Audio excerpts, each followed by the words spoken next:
साथियों, माँ दुर्गा के 9 रूप किसी स्त्री के बचपन से लेकर उसके बुढ़ापे तक की स्थिति को बारी बारी से दर्शाते हैं। माँ का पहला रूप शैलपुत्री एक पुत्री के जन्म को दर्शाता है जो अपने पिता के नाम से जानी जाती है। दूसरा रूप ब्रह्मचारिणी उस पुत्री के गुरुकुल में प्रवेश यानी ब्रह्मचर्य आश्रम में प्रवेश को बताता है। माँ का तीसरा रूप चंद्रघंटा जिनके 10-10 हाथ हैं, वो गुरुकुल से निकली हुई उस बालिका का प्रतीक है जो सभी विद्याओं में पारंगत हो चुकी है। माँ का चौथा रूप कुष्मांडा एक गर्भवती स्त्री का रूप है क्योंकि माँ की गोद में एक घड़ा रखा है और घड़ा गर्भ का प्रतीक होता है। माँ का पांचवा रूप स्कंद माता एक माँ का प्रतीक है जिसने अभी अभी एक नवजात शिशु को जन्म दिया है। अब जैसे एक स्त्री माँ बनने के बाद एक नई शक्ति से भर जाती है, ऐसी माँ के छठे और सातवें रूप अत्यंत शक्तिशाली हैं। इन्हीं रूपों में माँ ने कई राक्षसों का वध किया था। अब आठवें महागौरी रूप में माँ एक संपन्न परिवार वाली स्त्री का रूप है जो सभी को उन्नत की ओर ले जाती है। माँ का अंतिम रूप सिद्धिदात्री एक अनुभवी महिला का रूप है जो अपने आगे आने वाली जनरेशन को अच्छे मार्ग पर बढ़ाती है। साथियों, आप सभी को आगामी नवरात्रि की ढेरों सीता माँ के स्वयंवर में शिव धनुष का इस्तेमाल क्यों किया गया, क्या आप जानते हैं? चलिए इसके पीछे की कहानी सुनिए। देखिए, ये शिव धनुष परशुराम जी का था और परशुराम जी ने राजा जनक के पूर्वजों को ये धनुष पूजन करने के लिए दे रखा था। एक बार राजा जनक के महल में परशुराम जी पधारे।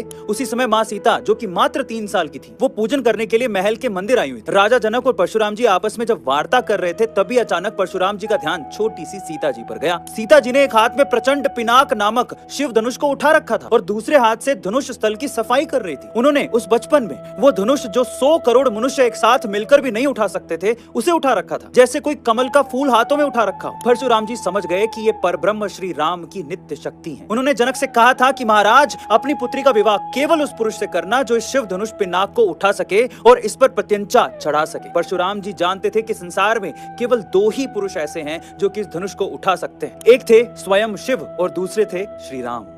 आखिर माता शीतला को बासी खाने का भोग ही क्यों लगाया जाता है? दरअसल एक बार माता शीतला ने सोचा कि चलो देखूं कि पृथ्वी पर कौन कौन मेरी पूजा करता है। इस पर माता शीतला एक बूढ़ी का रूप धारण कर राजस्थान के डुंगरी गांव पहुंची, लेकिन उस समय गांव में उनका एक भी मंदिर नहीं था। माता शीतला गांव के एक मकान के नीचे खड़ी थी कि तभी ऊपर से किसी ने माण यानी कि चावल का उबलता पानी बिना देखे नीचे फेंक दिया और वह पानी शीतला माता के ऊपर जा गिरा, जिससे उनके शरीर पर फफोले पड़ गए और वे दर्द से चिल्लाती सबसे मदद के लिए इधर उधर भागने लगी, लेकिन किसी ने माता की ओर ध्यान भी नहीं दिया। तभी एक कुम्हारन ने देखा कि एक काफी जल गई है तो उसने बूढ़ी माई पर खूब ठंडा पानी डाला और उन्हें रात की बनी हुई बासी राबड़ी और दही खाने को दिया, जिससे माता शीतला को ठंडक मिली। लेकिन तभी किसी तरह कुम्हारिन को बूढ़ी माई के बालों में छिपा तीसरा नेत्र दिख गया, जिससे वह कुम्हारन घबरा गई। इस पर माता शीतला अपने असली रूप में आ जाती हैं, लेकिन दरिद्र होने के कारण महिला को चिंता होने लगी कि वह तीनों लोगों की माता की सेवा कैसे करे। इस पर माता शीतला प्रसन्न होकर महिला के घर खड़े गधे पर बैठ गई और उन्होंने एक हाथ में झाड़ू तथा दूसरे हाथ में डलिया लेकर महिला के घर की दरिद्रता को झाड़ कर फेंक दिया। तो आप भी कमेंट में जय माता। आखिर माता लक्ष्मी कमल के फूल पर विराजमान क्यों रहती है? दरअसल माता लक्ष्मी को धन की देवी कहा जाता है। किसी व्यक्ति को अगर सीमित धन मिलने के बाद भी वह और अधिक धन की कामना करता है तो उसका पतन शुरू हो जाता है तथा वे धन की मोह माया में फंसकर गलत रास्ते पर चला जाता है और वह अपने जीवन का अंत कर लेता है। ऐसे में माता लक्ष्मी जिस फूल पर विराजमान है वह कमल का फूल अपनी सुंदरता, कोमलता और गुणों के लिए विख्यात है। कीचड़ में खिलने के बावजूद भी वह अपने ऊपर गंदगी को हावी होने नहीं देती है। माता लक्ष्मी भी जो कमल पर विराजित है वह यही संदेश देती है कि वह उन्हीं लोगों पर अपनी कृपा बरसाएगी जो कीचड़ और गंदगी जैसे समाज में रहकर भी अपने आप को निर्मल और पवित्र बनाए हुए